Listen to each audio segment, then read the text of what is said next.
आज़ादी के ठीक बाद भारत के नेताओं के सामने यही एक बहुत बड़ा सवाल था। एक ऐसा दस्तावेज कैसे बनाया जाए जो सिर्फ देश न चलाए बल्कि इतने अलग अलग लोगों को एक साथ एक राष्ट्र के तौर पर जोड़े रखे। और इस बड़े सवाल का जवाब मिला एक समूह में जिसका नाम था संविधान सभा। ये हमारी कहानी के हीरो हैं। इसमें कौन थे?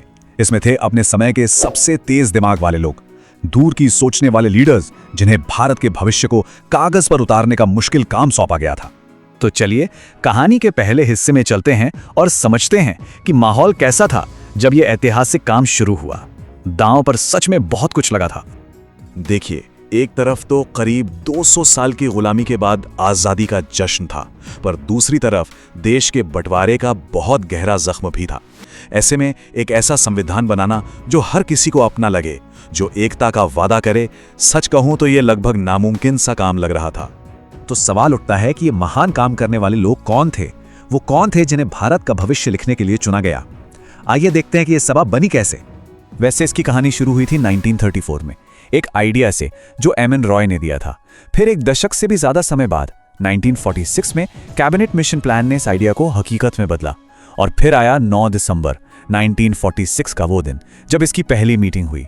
और ठीक 2 दिन बाद 11 दिसंबर को डॉक्टर राजेंद्र प्रसाद को इसका स्थायी अध्यक्ष चुन लिया गया। शुरू में जो प्लान था वो था 389 सदस्यों का। इसमें ब्रिटिश इंडिया के प्रांतों और रियासतों यानी कि पूरे अविभाजित भारत से लोग शामिल होने थे। ये उस वक्त के पूरे भारत की एक तस्वीर थी। लेकिन फिर आया 1947 और देश का बंटवारा हो गया। इसका सीधा असर इस असेंबली पर भी पड़ा। जो इलाके पाकिस्तान में चले गए वहां के सदस्य अलग हो गए और सभा में सदस्यों की गिनती 389 से घटकर 299 रह गई। अच्छा, लोग तो इकट्ठा हो गए, पर अब सवाल यह था कि इतना बड़ा दस्तावेज असल में लिखा कैसे जाएगा? इसकी प्रक्रिया क्या होगी? चलिए इस दिलचस्प प्रोसेस को थोड़ा करीब से देखते हैं। देखिए, किसी भी बड़ी इमारत के लिए एक मजबूत नींव चाहिए, है ना? हमारे संविधान की नींव बना जवाहरलाल नेहरू का उद्देश्य संकल्प। इसी ने तय किया कि हमारे संविधान की आत्मा क्या होगी, इसके सिद्धांत क्या होंगे, मतलब आजाद भारत कैसा देश बनेगा। यह सब कुछ एक बहुत ही सिस्टमैटिक तरीके से हुआ, एक 3 स्टेप प्रोसेस में। सबसे पहले एक बहुत काबिल सिविल सर्वेंट बीएन राव ने इसका एक पहला रफ ड्राफ्ट तैयार किया। फिर डॉक्टर बीआर अंबेडकर की अध्यक्षता वाली ड्राफ्टिंग कमेटी ने इस पर काम किया, इसे मांझा और सबसे कमाल की बात, इसे फाइनल करने से पहले ड्राफ्ट को 8 महीनों के लिए पब्लिक के सामने रख दिया गया ताकि आम लोग भी अपने सुझाव दे सकें। मतलब ये कोई बंद कमरे में बनी चीज नहीं थी। अब इतना बड़ा काम था तो इसे कई छोटी छोटी कमेटियों में बांटा गया। इनमें 3 सबसे अहम थीं।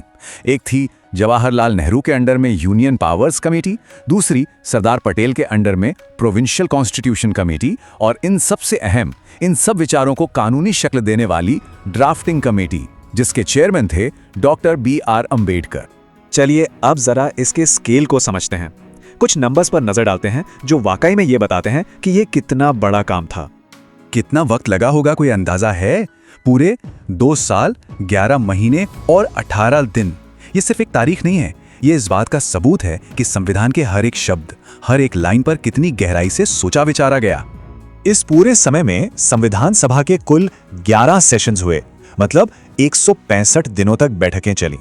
और इन बैठकों में सिर्फ भाषण नहीं होते थे, बल्कि घंटों तक तीखी जोरदार बहसें होती थीं। एक एक क्लॉज पर वोटिंग होती थी। और ये बहसें कितनी गहरी थी इसका अंदाजा इस बात से लगाइए, जो ड्राफ्ट बना था उस पर 7000 से ज्यादा संशोधन यानी अमेंडमेंट सुझाए गए और उनमें से लगभग 2500 पर तो बाकायदा बहस हुई। हर पहलू को पूरी तरह से जांचा परखा गया। और हाँ, इस सब में खर्चा कितना आया? उस जमाने में करीब 64 लाख रुपए। आज ये शायद कम लगे, लेकिन उस दौर के हिसाब से ये बहुत बड़ी रकम थी। ये दिखाता है कि नए भारत की नींव रखने के इस काम को कितनी गंभीरता से लिया गया था। तो इतनी मेहनत, इतनी बहसों के बाद आखिरकार वो दिन आया, 26 नवंबर 1949। संविधान सभा ने अपना काम पूरा किया और उस दिन मौजूद 284 सदस्यों ने इस ऐतिहासिक दस्तावेज पर दस्तखत किए और इसे भारत के लोगों की तरफ से अपना लिया। तो ये तो हुई संविधान बनने की कहानी, लेकिन इसकी विरासत क्या है? आज हमारे लिए इसके क्या मायने हैं? अक्सर ये सवाल उठता है कि इस पूरे काम का श्रेय किसे जाता है। वैसे तो ये एक टीम एफर्ट था, लेकिन इसका सबसे अच्छा जवाब शायद खुद संविधान सभा के अध्यक्ष डॉक्टर राजेंद्र प्रसाद के शब्दों में है। उन्होंने डॉक्टर अंबेडकर के योगदान को मानते हुए कहा था कि उन्हें ड्राफ्टिंग कमेटी का चेयरमैन चुनना सभा का सबसे बेहतरीन फैसला था। तो आखिर में इस संविधान ने भारत को दिया क्या? इसने हमें एक सॉवरेन, डेमोक्रेटिक रिपब्लिक बनाया। हर नागरिक को मौलिक अधिकारों की गारंटी दी, जिन्हें कोई छीन नहीं सकता। सरकार को एक न्यायपूर्ण समाज बनाने के लिए दिशा निर्देश दिए और अस्पृश्यता जैसी सामाजिक बुराई को खत्म करके एक बराबरी वाले देश की नींव रखी।